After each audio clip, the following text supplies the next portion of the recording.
চট্টগ্রাম মহানগর স্বেচ্ছাসেবক দলের সাবেক ভারপ্রাপ্ত সাধারণ সম্পাদক আলী মুর্তজা খানের উদ্যোগে সাবেক প্রধানমন্ত্রী ও বিএনপি চেয়ারপারসন বেগম খালেদা জিয়ার সুস্থতা, দীর্ঘায়ু ও দ্রুত রোগমুক্তি কামনায় দোয়া ও মিলাদ মাহফিলের আয়োজন করা হয়।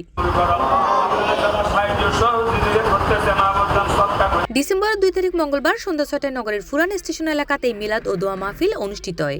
ফর আয়োজনকারী অকল দলীয় নেতাকর্মী অকলরে লগে লইরে নগরের বিভিন্ন সড়ক, মোড়, রেল স্টেশন এলাকার আশেপাশে অবস্থানরত ফতসারি, দিনমজুর, অসহায় নারী পুরুষ এবং এতিম শিশু অকলের হাতত হানার প্যাকেট তুলে দেয়।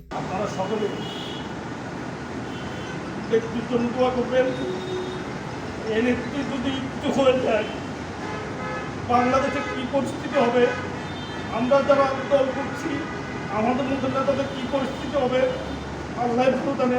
হানা বিতরণ কর্মসূচিত মেজে চট্টগ্রাম মহানগর স্বেচ্ছাসেবক দলের নেতাকলের মধ্যে উপস্থিত আছিল মহানগর স্বেচ্ছাসেবক দলের যুগ্ম আহ্বায়ক মঈনুদ্দিন রাশেদ, সাবেক সহসভাপতি হারুন আল রশিদ, মহানগর আহ্বায়ক কমিটির সদস্য মোহাম্মদ আলমগীর ও আব্দুল মান্নান।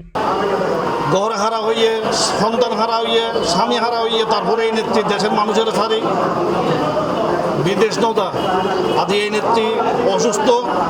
সমগ্র বাংলাদেশের জাতি বর্ণ নির্বিশেষে হিন্দু, মুসলমান, খ্রিস্টান যারাই আছেন ওনারা ব্যাকুল দোয়া হরণ। এই সময় আরো উপস্থিত আছেন সাবেক প্রচার সম্পাদক জহির আহমেদ, সম্পাদক মিজানুর রহমান, বাকুলিয়া থানার আহ্বায়ক দুলাল আহমেদ, সদস্য সচিব শামীম এবং সদরঘাট থানা সদস্য সচিব আনোয়ার আবেদিন মুন্না। C+ TV Chittagong.